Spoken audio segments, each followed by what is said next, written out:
Hello guys, it's Noah here, and today I'm going to be doing an unboxing of the HP Envy 7640 printer. I will also be doing a review and a setup, so stay tuned to see how to set up your brand new printer. Now, I recommend this printer for the average person who works at home. It's definitely not going to have the printing quality of a big, expensive office printer, but it definitely does get the job done at home. And it works perfectly for college or school, or even if you just have a home office and like to print something from time to time. It's perfect for people who want to use AirPrint on their phone, iPads, and pretty much anybody who doesn't want to use a wired connection to your printer. And it is an overall fantastic printer for the price. Inside the box, we have documentation and setup DVD, both of which I won't be using. You can get the drivers online if you feel obligated to need them. But in experience, I usually won't download the drivers because your computer will usually detect the printer and will automatically install the proper drivers for your computer. So usually you won't need to download them, but if you do, they're on HP's website. And then also included in the box, you have two cartridges of ink right here, black and color. And before, what you saw was the power cord for the printer and the telephone cord if you want to use the faxing capabilities of the printer. Basically, you plug it into your landline if anyone still has one nowadays, and you should be able to fax using your printer. But pretty much no one faxes nowadays. The printer has its own email, so if you actually wanted it to print something, you would just email it with what you wanted to print, and it would print it, which is kind of cool. And every email for each printer is unique. And inside here you see you have to remove all the tape and stuff, and you'll see some stickers for 50% off ink. That's basically HP's service. It is called, like, I don't know what it's called, but basically when the printer gets low on ink, it will automatically order the correct ink and ship it to your house. They say it saves you money, and I don't know, it might. I've never used it before. I usually just order my ink off Amazon because it is usually cheapest there. But if you don't like using Amazon or don't like waiting for things to ship, you can take the Amazon website for the ink or the printer. You could take it to Staples. I know they will price match it. Not sure about Office Depot. But if you take it there and you show them the legitimate link for Amazon with the printer and it's cheaper than what they have there, they will almost always price match it for you, which is really awesome because you can save a bunch of money. I literally saved $50 on this printer because I bought it from Staples and price matched it to Amazon. And you also save shipping time, so that's good too. This right here, I'm not exactly sure what that does when you open it up like that. I'm guessing it may be to fix a jam in the scanning, if you're scanning documents through the feeder. I'm not 100% sure if that's it, but I don't usually scan documents with my printer, so I wouldn't know what that's for. But my family does scan documents with it, so they don't seem to have any problem with it either. Included with my purchase was some photo paper, which is 4x6, I believe, and it only takes two different types of photo paper.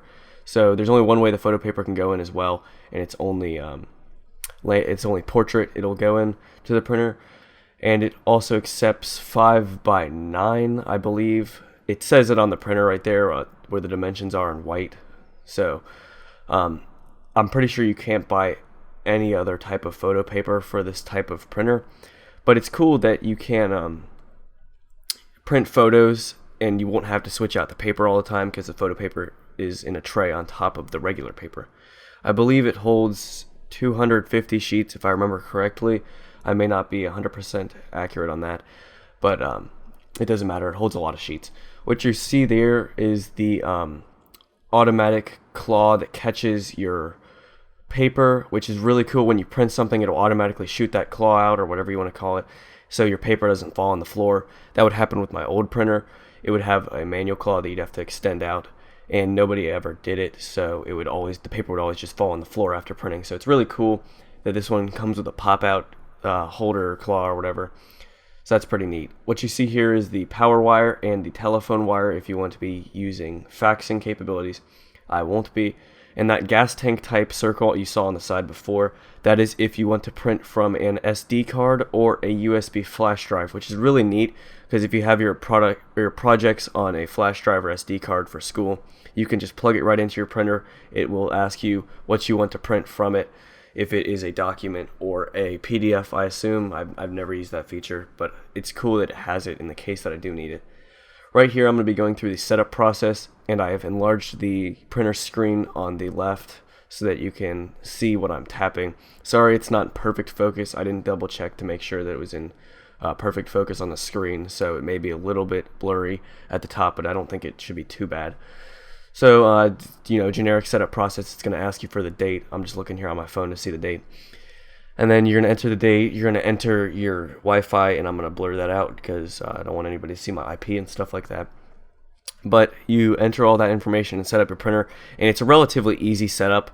The reason I take so long in this video is because I have never set up this printer before, but it is a relatively easy experience for those of you who have set up printers before, and it is a relatively easy experience even if you have not set up a printer before. It pretty much just tells you everything you need to do, and if you just read the instructions, you'll have it set up in no time. Another cool feature about this printer, while I'm putting in the ink here, it's pretty simple to put in the ink, by the way. You just take off the tab. Make sure to do that or you might jam your printer, so yeah, make sure to take off the plastic tab off the ink. But what you do is you just take off that tab and literally just push it right into the correct position, and I don't think they can go in. I don't think you could put the color ink into the black slot. There might be a safety feature to keep it from being able to do that. If there's not, though, it's pretty easy to not get them mixed up. One has a colored side and one has a black side. But like I was saying before, another really cool feature about this printer is it accepts extra large ink cartridges. I believe the ink for this is HP 62, something like that. I'll leave a link for the Amazon ink if you want to check out what kind of ink it is. Like you just saw there, the thing pops out to catch the paper when it's printing. Right now it's just printing a calibration page, so I'll just let it do that. But like I was saying before, extra large ink, you can get extra large cartridges or regular size cartridges. Obviously extra large will last longer, and with my experience, they are usually around the same price on Amazon, so getting extra large ink cartridges might be beneficial to you.